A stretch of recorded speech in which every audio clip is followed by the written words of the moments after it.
Welcome and thank you for joining us for this Sport Business webinar on harnessing the power of user-generated content.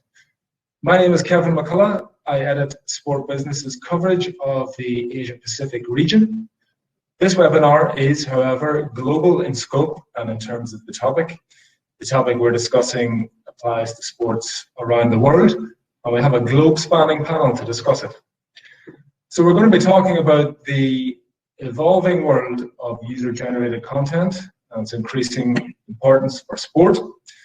UGC has been a much discussed phenomenon since social media platforms began to take off. Harnessing UGC is part of the bread and butter for sports digital media teams around the world. But the sector is evolving in interesting ways and opening up new opportunities for sport all the time.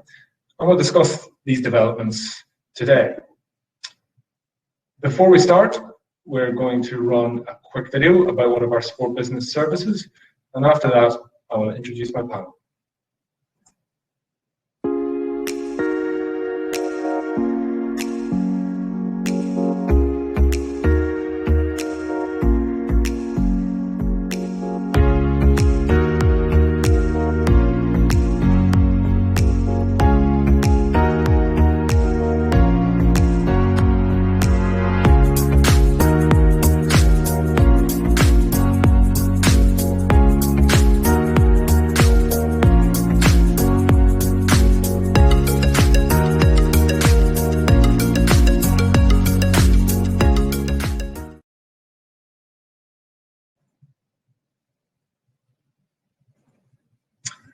Hello everyone. To discuss how sport is harnessing the power of user-generated content in 2021 and how it will do so in the years ahead, I have four excellent guests with deep expertise and experience in sports digital media.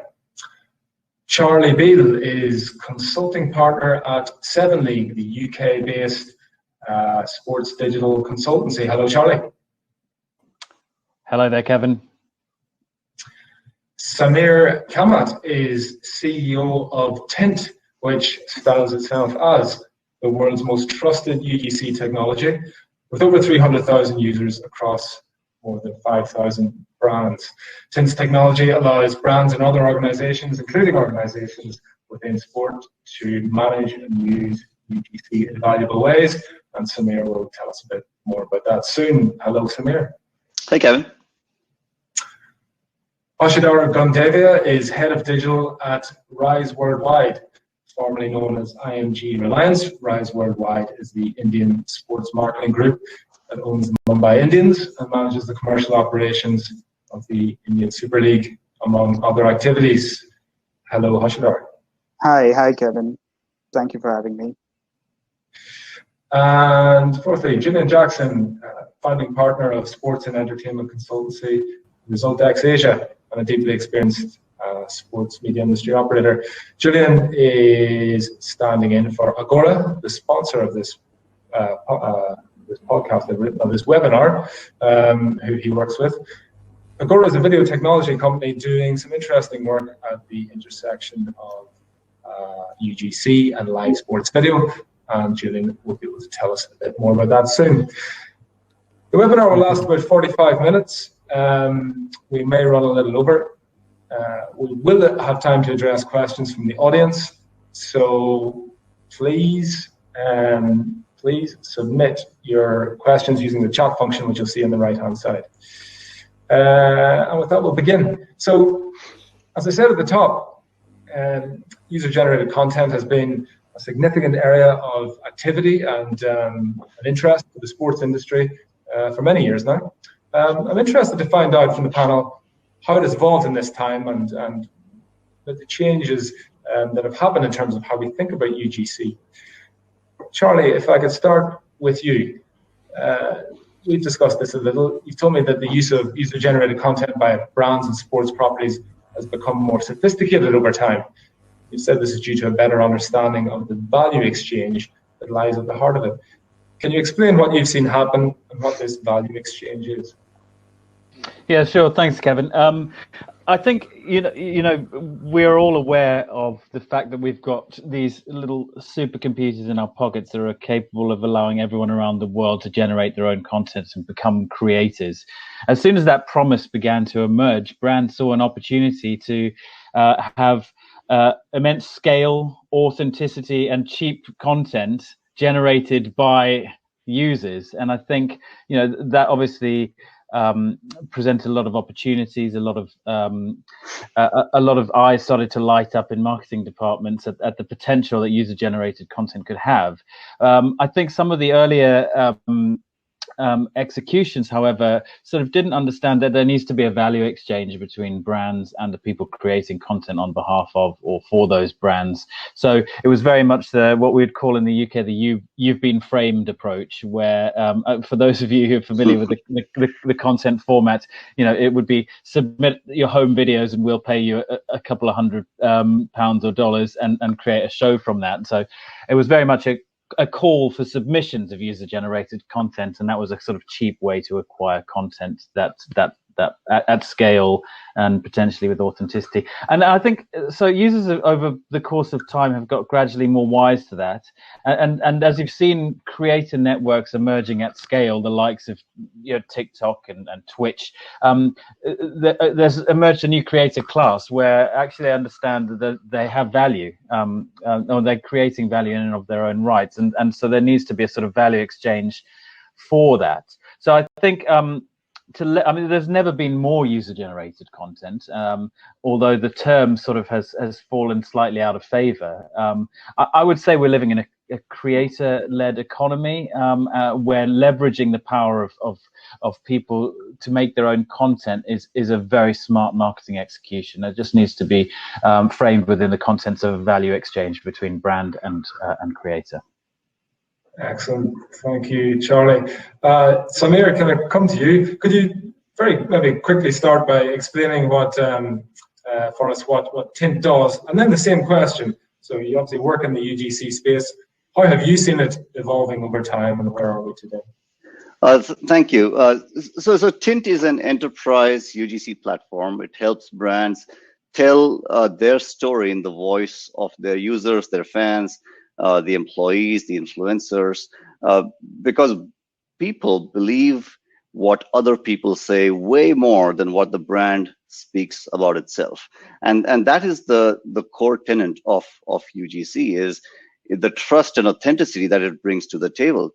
Now, when we talk about fans, there is nothing to replace the loyalty that a fan feels about the team that they root for. And as Charlie said, in this creator economy, when people are very comfortable trying to put their opinions out there in the public, largely through social media, they aren't solicited by brands to say, hey, say this. They are doing that because they love the brand. And that cannot be replaced, no matter how well a creative might be from a brand. That level of authenticity that a fan feels about a brand, enough to take an image or a video and say, this is my fan moment. I'm going to upload it and tell the world about it because I love this brand. That is the power of UGC. And it has been on the rise since naturally social media has come about. Before that, I mean, word of mouth marketing is nothing new, but it has completely propelled forward because of social media, and that's the voice that has to be harnessed by the brands and amplified to drive a deeper engagement with the brand, the fans that they have, and to increase their tribe, so to say. Within a rights holder, work within a sports property and lead digital there. What over time, what have you seen as the key changes in the UGC space, how it's evolved, and how we need to be thinking about it today? I think sort of Charlie hit it on the head when he mentioned that I think we've evolved from a frame it kind of an approach that we had a little while back, and primarily in North America and Europe. Even though I would say in India or in the Indian subcontinent, we still have a variation of that still ongoing, because it's, I guess, the easiest way of doing things, and the path to least resistance is always the first one, I think. in a developing or underdeveloped sporting economy, if I may call that, call our economy in India that at this point. So it's evolved. A lot of room for growth. From an Indian subcontinent perspective, we tend to follow what happens in North America and Europe quite a lot, and very few things from a UGC or otherwise essentially emanate from sort of the Indian subcontinent, so to speak, as such. But despite that being said, there has been an evolution. Technology-led evolution. Social media has been at the forefront of that. Obviously, certain platforms have taken to it. Some of the panelists mentioned about TikTok as a platform, even though now the platform is banned in India for other reasons. There have been a lot of substitutes, if I may call them that, if I'm not doing them a disservice, who have essentially taken up that space over a very short span of time.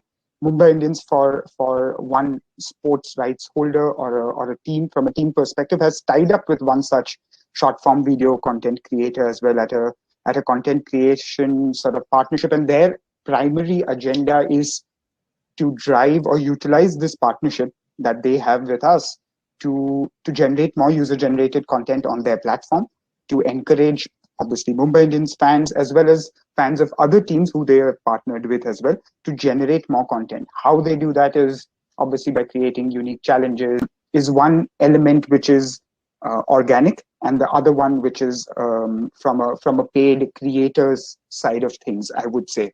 And tackling both these pillars is quite essential. One element which is a lot more organic, fans, how do you sort of engage them, and how do you utilize that content that they generate without any intent from them to get paid in any sort of monetary manner?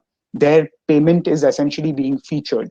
That's their gratification, being acknowledged by the team that they love and that they're passionate about, so to speak. So that's the organic side of things. And then obviously the creator side of things, which is extremely important, and they are termed as influencers for a reason, because they can influence fan behavior, buying behavior in some way or form. And I'd just like to draw that distinction between the two verticals, because it's important to cater to both. How you do that, again, depends on your internal appetite and, I guess, investment potential as well. Great stuff. Thank you, Hashidhar. Indeed, an important distinction you made there, and an important dynamic that we're seeing play out in all sorts of ways. Julian, turning to you with a similar question. You've worked in the sports media industry for a long time. You've seen lots of changes. You've seen the changes in UGC, its growth and development. How have you seen the space changed in ways that sport needs to take note of and understand? Well, I think probably one of the biggest ones is the fact that there's so many reductions in revenues for sporting organizations that if they don't take advantage of user-generated content, they're gonna struggle. We've seen media rights fees go down. We've seen sponsorship revenues go down. So if you can harness user-generated content, that's a monetizable and a chance to make up some of those revenues that you've lost. And obviously, COVID's been a shocker for everyone in the sports business. A little bit of that revenue themselves and help monetize that themselves. Just recently, I was talking to an OTT platform who, pretty much the biggest OTT platforms out here in Southeast Asia. They compete with Netflix, and I'm not going to mention who they are, but I'm sure some people could work it out. But these guys are paying millions and millions and millions of dollars for content. And they find themselves being number 2 in the app charts for user-generated content apps. And they're thinking to themselves, wait, they're making all that money and I'm paying all this money for content, and they're not paying any money for content, just more infrastructure. So I think with what we're seeing now, and we're going to see a lot more of in the next few months and years, is being the platforms, the traditional and OTT platforms, as well as sporting organizations. We're going to see a lot more of people embracing that user-generated content on their own platform. And I think that's something that hasn't really been explored massively just yet, but we're going to see that going forward. And there's a lot of companies out there now that, and Gore obviously is one of them, but who are looking to help sporting organizations and broadcast platforms, monetize it. Great stuff. Thank you, Julian. To illustrate some of those things we were talking about, and to give our listeners some ideas and inspiration about how they might use user-generated content in cutting-edge ways, I'd like to speak to each of you about interesting UGC projects you've been involved with. Charlie, if I can start with you. We've discussed several interesting projects you've been involved with.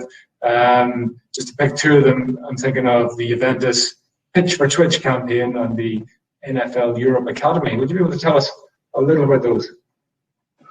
Yeah, sure. So, fortunate enough at 7 League to represent both, Twitch, Juventus, and the NFL Academy project, and all of those sort of touch on the user-generated content theme. So, in the case of Juventus, when they launched on Twitch, they were keen to have a face for their Twitch channel, a person or people that would sort of be the creator spokesperson for the brand on that platform.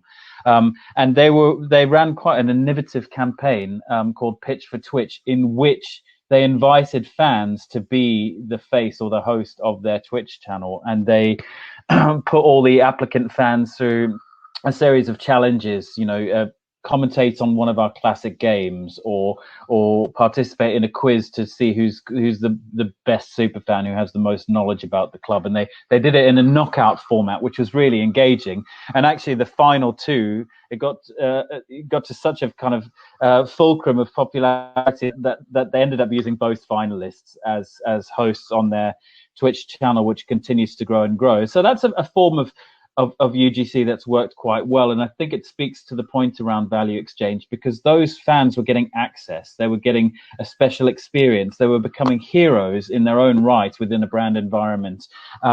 So it wasn't a monetary sort of relationship, but it was giving quite a lot of value to those participants. Another example is the NFL Academy, which is an American football program based out of London. Which academy is run by social media platforms, and it provides the opportunity for anyone who's interested in the game of American football to send in their clips of them doing, drills, passes, catches from their own fields. And while the NFL UK has tried in the past to generate user-generated content by asking us where you're watching the game from, they've not had as much success as they've had with the academy, which, because it's uniting around a community of interest, means that you're incentivizing the people within that community to share aspects of the content, to become heroes within that community. And they've received huge amounts of interest and clips, and that's powered some of the social media output for the NFL Academy. So that's been a great success case study. Great stuff. Thank you, Charlie. Samir, what about some of the more interesting or innovative UGC projects? All your projects are UGC, but some of the more interesting and innovative projects you've seen recently, maybe even from outside sport, that within sport we could learn from. Absolutely. We've had the good fortune of working with some of the largest leagues around. We've had NBA teams use us, the NFL teams use us. We have had a couple of English Premier League teams use us as well. And I think, as Charlie mentioned, it is important that the brand makes that fan feel that they are the one, that the brand is speaking to that one fan, and the fan feels special. And when you replicate that feeling across a community of fans, that's when things snowball. And to do that, you've got to be, you got to bring forth UGC no matter where that fan might be. So whether they're in the stadium and they put something on Twitter and their name shows up, that is instant gratification for that fan to feel really, really special. Or whether they show up on the website. Juventus, you have a Juventus fan show up on the website of Juventus. That is a moment to capture for them.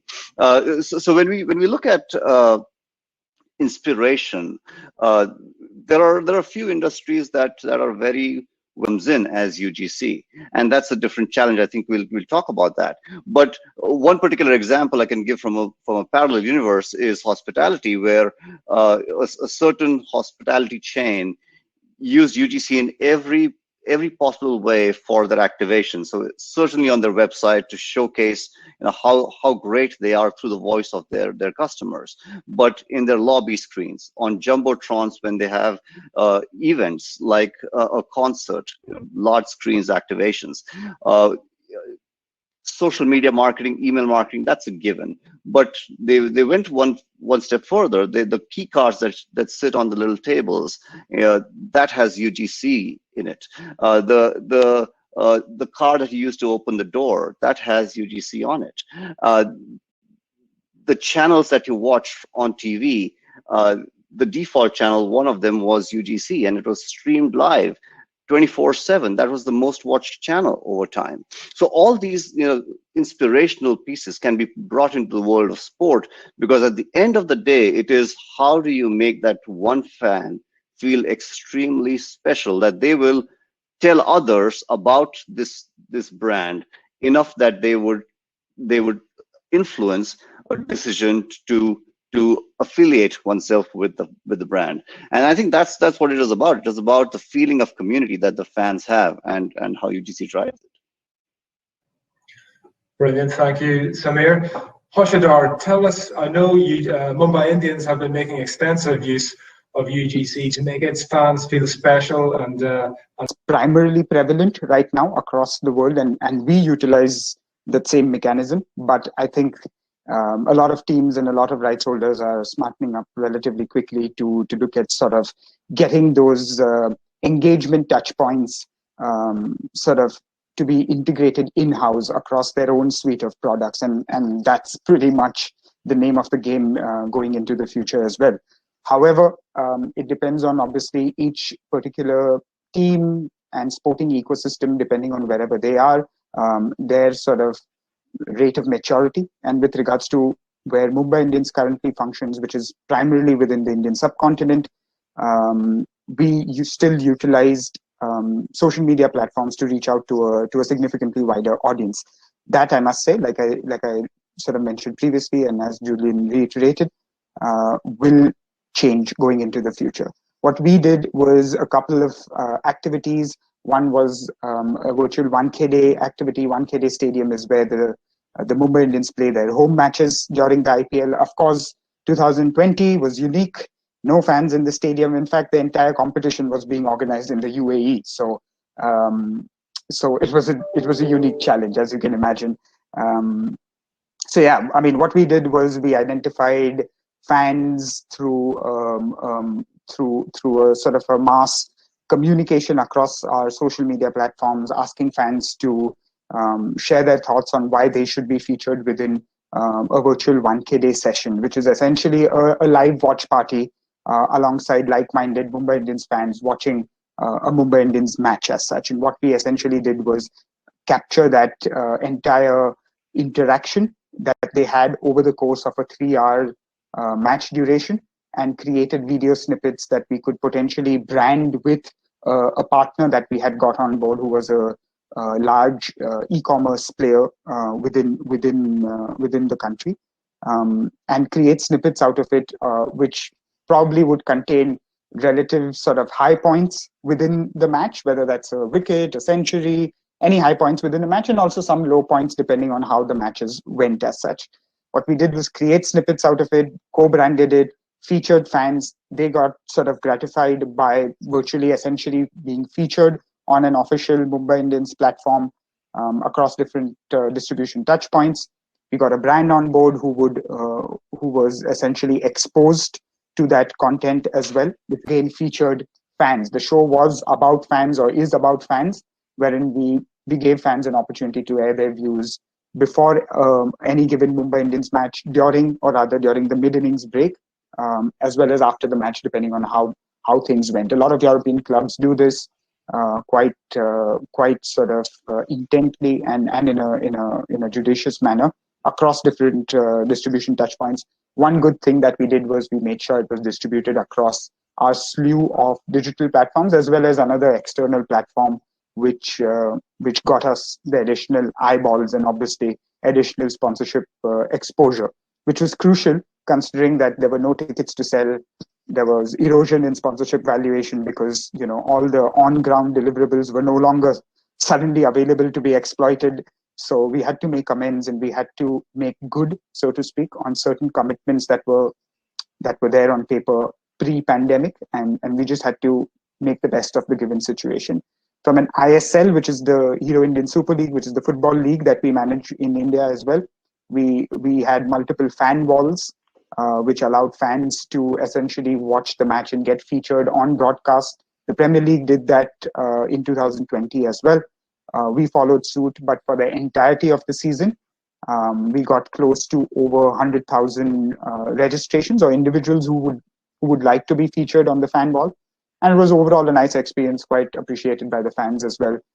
They surely got acknowledgement, and all of these activities are very much in the first category, as I mentioned, which is the very much sort of the organic side of things. We have started venturing into a more sort of commercially driven exercise as well, but these are sort of infant steps that we've taken thus far. More on that probably in 2022. Okay, very good.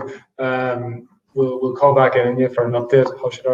Julian, I know you've had experience working on interesting UGC projects throughout your career in media and sports media. Can you pick out some that were particularly notable for you? Sure. I used to work at this, and what we saw was a huge, and I seriously mean huge, uptake in terms of the content that we were originally sending out to the consumers, and obviously all the big content was sold. All the content that, you know, it's a sports and entertainment. All of the major content was sold, and what we did was we started bringing in influencers, you know, YouTubers and Twitter personalities, so to speak, and bringing them in. And then we saw a huge uptake in the number of downloads of the app, the number of watching, and it ended up completely obliterating the amount of the paid for content that we previously bought. As well as, I think we also bought the World Cup cricket, and that the actual sort of the highlights of that, it was actually the fan generated content talking about it, the pre-game shows, and what you'd have is a lot of people talking about, you know, and curated, obviously, because you can't have you know, bedlam, so to speak, but you know, you have curated talk shows prior to the matches, and then talking about things, what's happening after the matches. And those sort of things, you know, really took the whole service off. And then they obviously launched a token scheme whereby you watch, you can earn tokens, you know, you share content, you upload content, again, you get tokens, and it became a sort of more of like a Bitcoin type situation whereby you could earn and spend on the platform. And that was very, very successful. So that was something that that I did a few years back, and then that's been growing. And I guess sort of more recently, I've been working with, as you mentioned earlier on, Kevin, a company called Agora, and they're a real-time engagement company that provide the video and the audio for a huge amount of apps and digital companies around the world. And what we're doing at the moment is talking to a huge amount of sporting companies and trying to explain, showing them that you can make money, which is, I think, is very, very important to today, but also you can engage with your fans in the way that they need to be engaged with. You know, the youth of today, you know, the Gen Z and millennials, they have grown up with social media. And if you're not you know, presenting your product in the way that they want to be presented in it, you're going to lose it.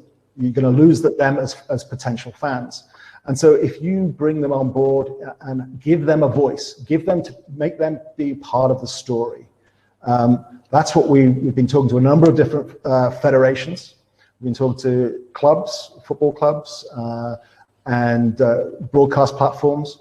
And everyone to a man has sort of come back to me saying, we really want to get involved in this. We need to be involved in this because it's something that is, you know, they know that their audiences are getting a little older. And they know they need to make a little bit more money but they also need to know that, so they know that they need to have a closer relationship with the fan.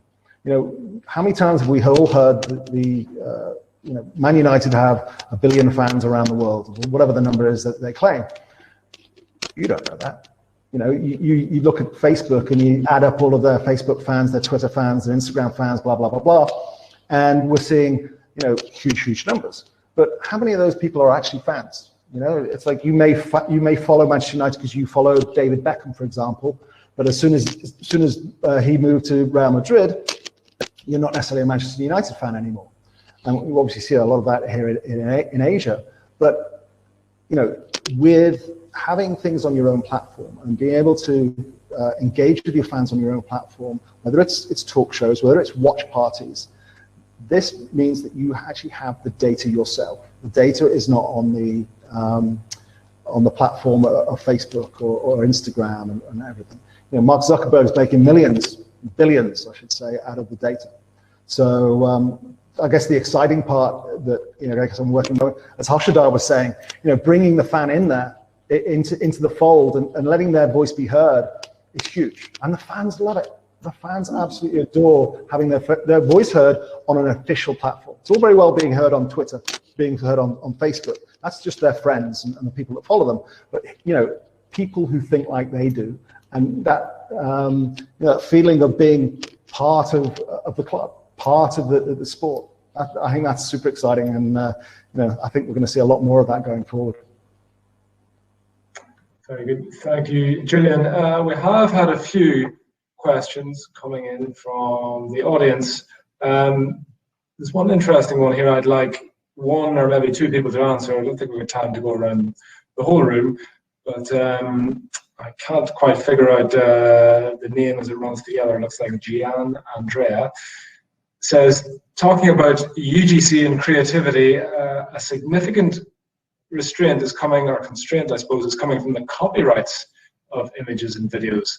How does one tackle the balance between creativity and copyright infringements? So I suppose it's the challenge of how do sports get this UGC and actually get the rights to make use of it. Does anyone want to jump in on that?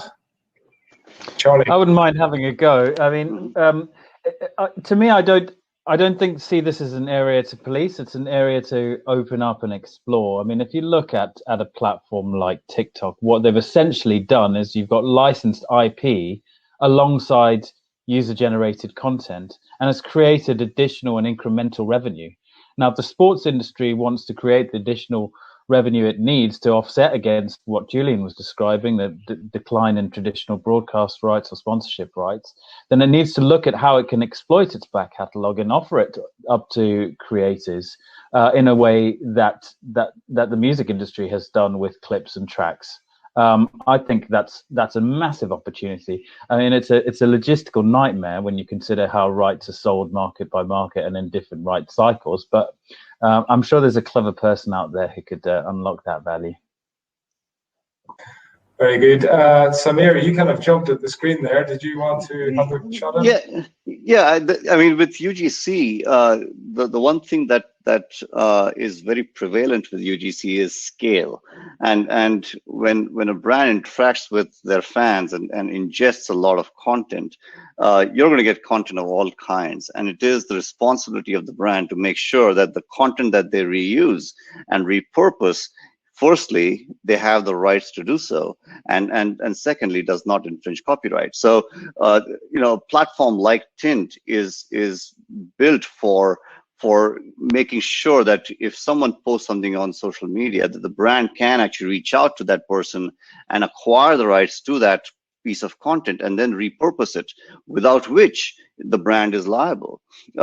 We also have the capability of doing copyright checks on the picture on Twitter. I can just use it as a brand. That is so wrong, because the brand will get into trouble. You have to have explicit rights from that author to reuse that image in your marketing campaigns if you so choose to. And you know, a platform like Tint is built for that. Very good, thanks, Samir. Okay, I'll crack on with our scripted questions. So one of the more exciting areas I think that UGC is nudging into these days is the live sports streaming space, and I'd like to explore that a bit more.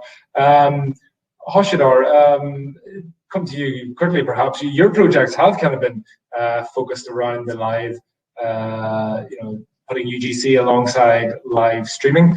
What are the opportunities you see opening up here, and perhaps what challenges do you see as well? I think there are a lot of opportunities as well as a lot of challenges. Like in most cases, as such, I think some of the challenges are more internal than external. And when I say internal, I essentially mean getting the necessary buy-ins from organizations or individuals of influence within the organization, assessing investment appetite, if I may say that, competing against more traditional ways of investing and engaging with fans, seeing value in, I guess, new age avenues of engagement in some ways and forms. It again, I guess, stems from the overall vision and culture of the organization and where one would sees themselves in, whether it's a league or a team. Those are the primary challenges as I foresee, and I think that's not unique in any way, especially in an industry which is evolving extremely quickly, is very dynamic, and the individuals who are in potentially positions of power are not necessarily digital natives, if I may say that, without being too critical, if I may say that at this point. So those are the internal challenges, as I like to sort of term them. Whereas from an opportunities perspective, I think the opportunity Julian mentioned is the real-time engagement bit. It's a buzzword of sorts at this point, and everyone's or most leagues or teams are trying to sort of get that combination right and how they crack this. Everyone wants a younger audience. Everyone wants to sort of be engaging the TikTok audience, which is highly engaged, consuming whatever significant minutes of content on a daily basis and returning on a regular basis multiple times during the day.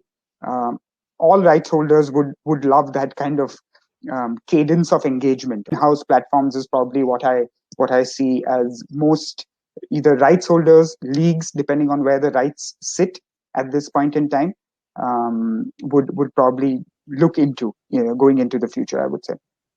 Okay, great stuff. Thank you, Hoshidar. Julian, same question to you. So at this intersection of live sports streaming, which of course is the centerpiece of traditional value in sports media, at the intersection of that and user-generated content, where do you see the opportunities emerging? Well, I totally agree with what Hoshidar just said. It was sort of bang on the money, to be perfectly honest. But I think where the other opportunities are is I think it's monetization. I mean, I apologize for saying that all the time, but because that's the world I live in. Is all of the different rights holders and federations and what have you, they're looking for new ways of making money. And the great thing about user-generated content that they're on their platforms that Hoshidar was mentioning is they're doing that rather than the social media guys are doing that. And so what it also does is it gives the fan and the young guys, the young people that are watching, something to do. Because let's face it, how many times have we heard that people aren't watching full football matches or full cricket matches because they're too long? People have a much shorter attention span these days. And so what happens is they're looking at their phone, they're doing something else. But if you want to keep people engaged on your platform, having something that Hoshidar mentioned was the watch parties, for example. If you have watch party over live content, that means that you're watching pretty much throughout the whole game. You maybe interacting with friends. You could have sort of like personal watch parties, or you could have watch parties with people you don't even know. But what it means is that they're engaging with the content throughout, not just taking highlights, not just taking, dipping in and out or being distracted by their phone or the internet or whatever it happens to be. And so that's the opportunity for live sport. It's the opportunity to, bring in all of these different elements that we've been talking about, and giving the young audience a chance to be part of the action, be part of the conversation that they didn't have. And my generation, it was lean back, entertain me. The younger generation is more lean forward. They want to be entertained, but they also want to say in exactly what's going on, and their voice to be heard. The way that social media has done that. I mean, a great example is Buddy Duddy, the guy that's doing the commentary on a particular sporting match, and then you'll find a room that's doing the commentary on the match that you're watching in real time, synced up to the same pictures that you're watching, which is super exciting, and that's been around for quite a long time, but it's never necessarily been in huge synced up real time. So that's exciting, as well as the chance to talk about it before and after with like-minded individuals. I mean, we've seen how Clubhouse has just gone crazy, and it's worth $5 billion now or something like that. It's the same thought process. The reason that Spotify bought Clubhouse, Locker Room, is because that whole interaction with the fans, it's going to be absolutely essential going forward. So I think the opportunity for live sport, I think it's probably one of the strongest opportunities to keep people watching live sport. Thanks, Julian. So we're a little over time, but I'm going to put one more question to Charlie and one more question to Samir, and then we'll probably have to wrap up. Charlie, I wanted to ask you about, again, this live sports UGC intersection. One of the things we're seeing at the moment, more and more, which I think is quite exciting and interesting, is some sports starting to open up to this idea of allowing creators to create content using their live content. I know FIBA, who you work with, are one of the rights holders exploring this. Can you tell us what FIBA is doing and what the opportunities are there? Sure. So actually, I'm fortunate enough to work both with FIBA and with Twitch, for whom Seven League is an advisor in their sports area. So as well as what Julian was describing around this growing consumer expectation to be interactive and part of content, I think there's interesting areas to explore with live streaming platforms, in particular around how they can amplify and personalize sports streams. So in the same way as Julian was describing, having alternative commentaries via platforms like Locker Room or Spalk, what we're seeing on Twitch is quite a lot of user-generated content around watch-alongs, pre-match shows, those kind of what you would call sidecasts to the traditional broadcast. But interestingly, what FIBA's chosen to do, and I think this is potentially very innovative, is to make available some of their live matches, which they were previously distributing and still are distributing via platforms like YouTube, but giving it to creators to rebroadcast, or what they call co-stream, to their own audiences. So you might imagine FIBA having an official sort of live YouTube stream, but then via a network of creators. Great stuff. Thank you, Charlie. Samir, last question to you. Not about the live UGC intersection, but actually something that Julian touched on. I'd like to get your thoughts on the monetization opportunities that UGC is presenting. Should sports be thinking about UGC as a big revenue stream monetization opportunity, or really is its role something else for sport, as more of a fan engagement, community building? Great question, and this is something that we talk about every day, and it is so interesting to see the numbers as they play out. UGC, again, being fortunate to work with some top brands in the world, we've seen time and time again that key marketing metrics, whether it is time on site, or whether it is click-through rates, or whether it is revenue attribution to content, all three have significantly gone up when UGC is used versus only brand-led creative. As I mentioned before, there is the best story is told by the brand when there's a blended form of content between what the brand has to say and what their users or fans have to say. So when we talk about UGC and the monetization of it,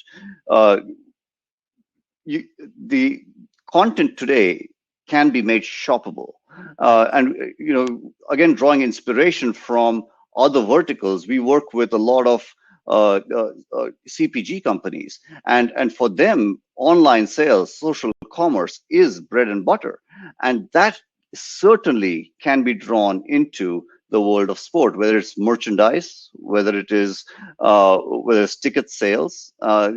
These are things that can be driven by UGC because the word of mouth saying, hey, that brand that I support, that I will click on that image, there's a hotspot that says buy this jersey, and there's a call to action that drives revenue right there, right now.